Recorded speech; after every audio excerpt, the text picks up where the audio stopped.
네, 국가대표 베테랑이자 페퍼저축은행 고참 선수인 오지영 선수가 팀 동료에 대한 인권 침해로 상벌위원회가 열린다는 소식이 전해졌었고 2주에 걸친 두 차례에 걸친 상벌위원회를 통해서 전날이었죠. 최종 징계 결과를 받았습니다.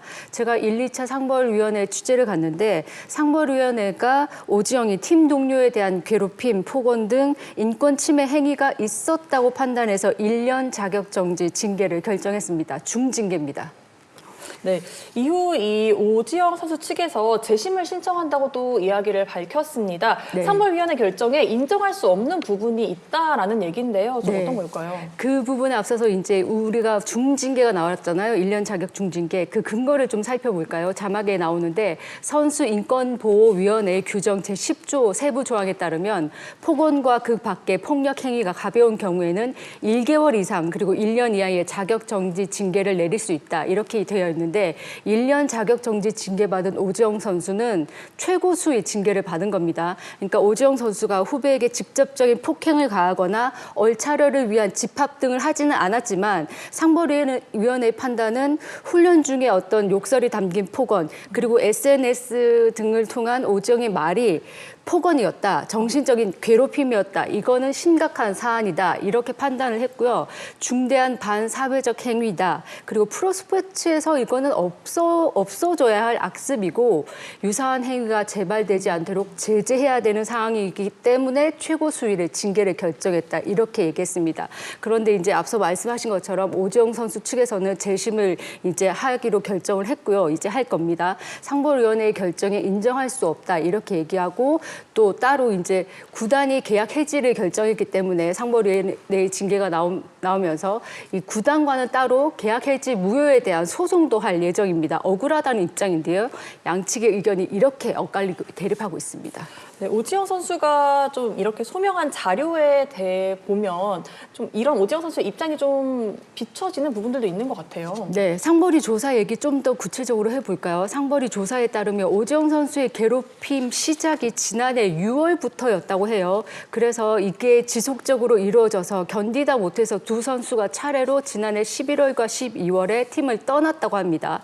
그러고 나서 이제 A 선수, 두 선수가 있거든요. A 선수가 주장하는 괴롭힘은 지속적으로 정신적으로 괴롭혔다. 팀 내에서 왕따를 시켜서 본인이 더 이상 팀 스포츠인 배구를 할 수 없어서 팀을 떠날 수밖에 없었다. 이렇게 얘기를 하고 있고 B 선수가 주장하는 또 다른 선수인 B 선수가 주장하는 것도 같은 맥락인 정신적인 괴롭힘인데 조금 더 구체적입니다. 훈련 시간에 욕설이 담긴 폭언을 했다. 그리고 공개적인 장소에서 수치심이 느껴지는 어떤 모욕이 담긴 발언을 했다. 그렇게 얘기를 하고 또 식사 시간 등 그리고 훈련 시간 외적인 시간에도 자유 시간에도 이런 발언들이 잦았고 또 개인적인 잦은 심부름을 시켰고 또 반성문을 쓰게 한다던가 또 무릎을 꿇려놓고 이제 1시간 정도 있게 한다던가 이런 구체적인 사례를 들었고 그러니까 이게 굉장히 사례가 다양했거든요. 괴롭힘 사례가. 그렇기 때문에 이런 것들이 다 인정이 됐다고 상벌위는 판단을 한 거고요.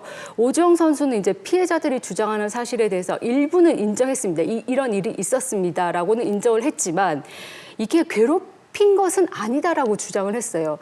이게 친해서 선배가 후배에게 할 수 있는 조언 정도의 수준이었다라고 얘기를 했거든요. 그러면서 아까 말씀하신 것처럼 내가 이 선수들과 얼마나 친했는지 내가 근거 자료를 보여주겠습니다라고 하면서 SNS 등을 통해서 나눈 메시지 이런 것들을 카카오톡을 통한 메시지 이런 것들을 자료로 제출했습니다. 오늘 저희가 변호사가 제공한 근거 자료를 좀 발췌를 해서 가져와 봤거든요. 지난 7월 같은 경우 이 메시지를 보면 내용을 보시겠지만 오지영 선수에게 이 후배 선수가 고민을 상담하는 내용 이런 내용이 있습니다. 어떻게 하면 좋을까요? 이런 내용이 있고요. 8월과 10월 등에도 이제 문자 메시지를 나누거든요.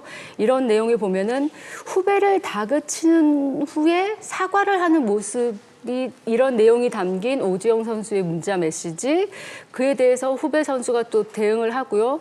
또 10월 21일에는 이 내용을 좀 더 살펴보면 읽어보시면 이제 다 아실 겁니다. 후배가 경기 있는 날에 옷을 사러 갔다가 사고 나서 다그치는 모습. 10월 28일에는 후배가 등을 돌린 이유를 묻는 오지영 선수의 모습. 그리고 10월 30일에는 보고 싶다. 계속 연락하자. 하는 또 애틋한 모습 이런 내용이 담긴 것을 변호인 오지영 선수의 변호인 법정 대리인이 우리 이렇게 친했어요라고 하는 피해 사실에 반하는 이런 것들을 근거 자료로 제출했습니다. 이것은 상벌위에 제출한 자료와 똑같습니다. 그러면서 이제 제가 2차례 상벌위에 다 취재를 다녀왔다고 했잖아요. 1차 상벌위원회도 이제 오지영 선수가 근거 자료라고 하는 이 피해 사실에 저는 이 피해자들이 주장하는 사실을 인정할 수 없다라고 하는 근거 자료를 가지고 왔는데 2차 상벌위원회도 그 자료를 갖고 왔지만 변호인을 동행해서 이제 소명을 했어요. 자기 입장을. 그러면서 2차 상벌위에는 법정 대리인이 인터뷰에 응했는데 우리의 소명이 충분히 반영되지 않았다고 호소를 합니다. 그러면서 추가로 제출할 수 있는 자료가 있다고 했는데 그 추가로 제출할 수 있는 자료가 뭔지 봤더니 후배와 얼마나 친했고 후배를 얼마나 아꼈는지 후배에게 어떤 물품까지 제공을 했고 선물을 사줬다라고 하면서 그 영수증을 제출할 수 있다라고 반박을 했습니다. 확실히 양 팀의 입장이 좀 첨예하게 대립하고 있는 것 같습니다. 하지만 그럼에도 불구하고 이 상벌위원회가 징계 수위를 정한 좀 결정적인 이유가 있다고요. 네, 상벌위원회는 판단을 했습니다. 양측이 이렇게 정말 첨예하게 대립하고 있구나. 왜냐하면 가해자라고 한 오지영 선수는 정말 친해서 한 행동이다라고 했고 피해 선수들은 지속적으로 정신적으로 괴롭힘을 당했다라고 첨예하게 대립을 했는데 구단 관계자를 2차 상벌위원회에 참고인 조사로 불렀어요. 그때 구단 관계자의 참고인 진술이 결정적이었고 더불어 동료 선수들이 피해가 맞습니다라고 진술을 해준 그 7, 8명의 동료 선수들이 오지영 선수가 정신적으로 피해를 줬다라고 진술한 게 결정적이었다고 판단을 했습니다. 왜냐하면 객관적인 사실이잖아요. 제3자가 판단했을 때도 오지영 선수가 피해 선수에게 정신적으로 그렇게 폭언이나 이런 것을 한 게 피해가 갔을 게 분명하다라고 진술을 해줬거든요. 그리고 오지영 선수 측이 제출한 이 자료, 양측이 친했다라는 메시지가 객관적인 자료로 친했는지 판단하기는 어렵다는 겁니다. 앞서서 보시겠지만 이게 뭐 그날 이렇게 친했다는 문구, 이게 캡처된 거여서 그 전에 위아래는 어떤 내용이 오갔는지도 모르겠고 그리고 오지영 선수 측의 주장을 뒷받침하는 자료로만 그 유리한 쪽으로만 캡처된 거이고 그걸로만 제출됐을 수가 있기 때문에 이게 객관적으로 피해 사실을 입증하지는 판단하기는 어려운 거예요. 그래서 이게 판단하기 어려운 자료, 근거 자료이고 더불어 팀 내 스포츠이기 때문에 팀으로 운영되는 배구이기 때문에 선배가 메시지를 보내는데 답을 안 할 수는 없는 후배인 입장 그리고 선배가 선물을 사주겠다고 하는데 그거를 받지 않고 싫습니다라고 거절할 수 없는 후배인 상황을 고려했을 때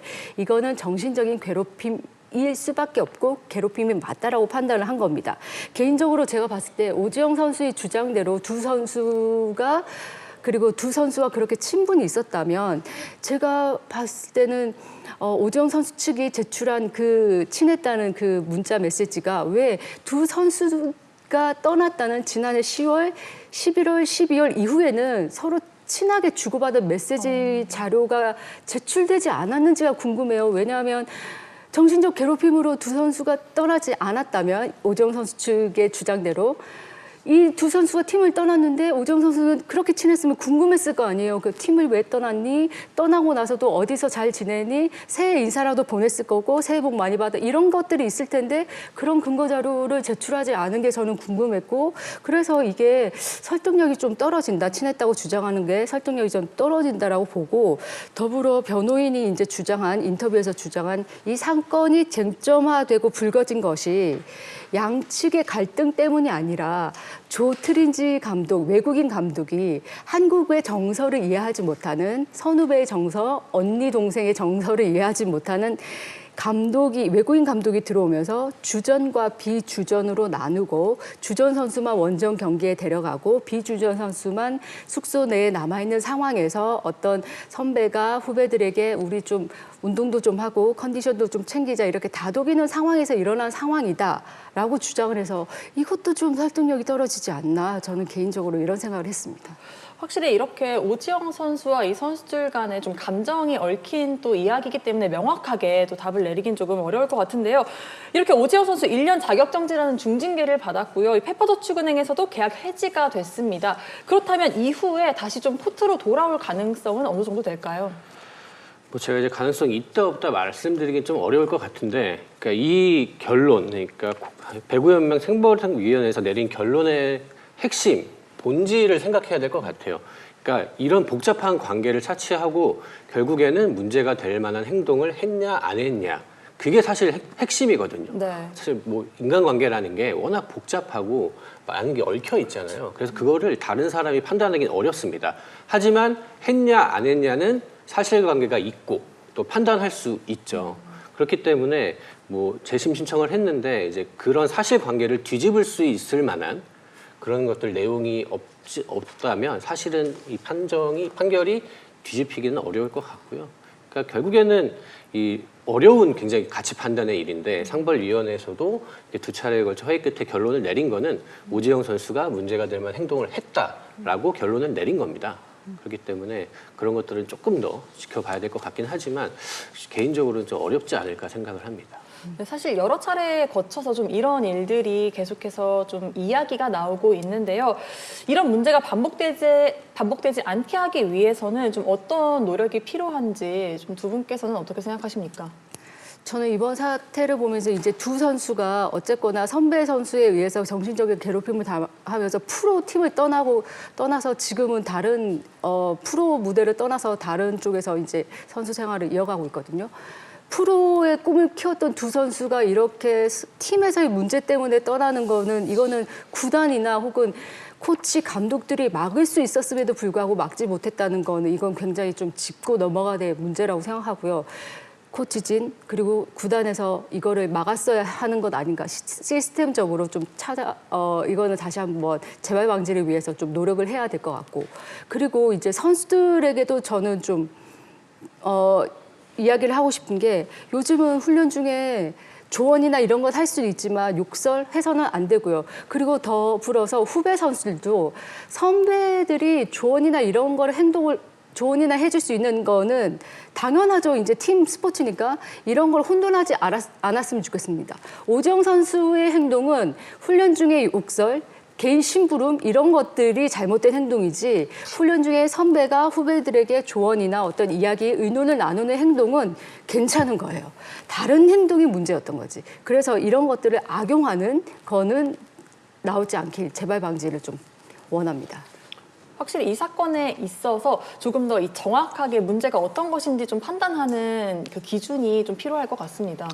그러니까 어쨌든 스포츠도 사회의 일부잖아요. 최근에 우리 사회에서 사실 이러한 것들이 굉장히 큰 화두입니다. 특히 직장 내에서 위계 얘기가 아니죠. 사실 우리가 옛날에는 그러니까 지금 30대 중후반의 선수들 같은 경우는 굉장히 이제 엄격하고 철저한 선후배 관계 사이 속에서 운동을 했기 때문에 그런 것들에 조금 오히려 익숙할 수가 있어요. 하지만 지금 시대가 많이 변했고 결국 그런 흐름에 이 스포츠도 맞춰갈 수밖에 없는 것 같습니다. 옛날처럼 그런 것들이 사실 크게 관용이 되지 않는 사회여서, 그러니까 배구연맹 입장에서도 이런 것들이 예민하게 반응할 수밖에 없는 거예요. 그렇죠. 결국에는 이 프로배구 V리그라는 브랜드 가치와도 직결되는 문제이기 때문에 이런 것들에 있어서 조금 더 선수들도 정말 서로를 존중하면서 해야 될 것 같고, 말씀하신 대로 이제는 갈수록 감독이나 코치들의 할 일이 점점 많아지는 게 아닌가 싶고, 또 구단에서도 그런 것들을 나몰라라 할 게 아니라 잘 서로 도와가면서 좀 협력을 해서 최대한 그런 트러블을 최소화할 수 있도록. 사실 트러블이 아예 없을 수는 없잖아요. 네, 그렇죠. 뭐 거기도 같은 팀이고 뭐 일종의 사회니까. 그렇지만 그런 것들이 좀 밖으로 나오지 않게, 사실 문제가 있을 수 있지만 그런 것들이 알려진다는 것 자체가 사실 큰 이제 파장을 일으키거든요. 그래서 최소한 안에서 해결할 수 있는 방향으로 좀 그렇게 서로 도우면서 해야 되지 않을까 싶습니다.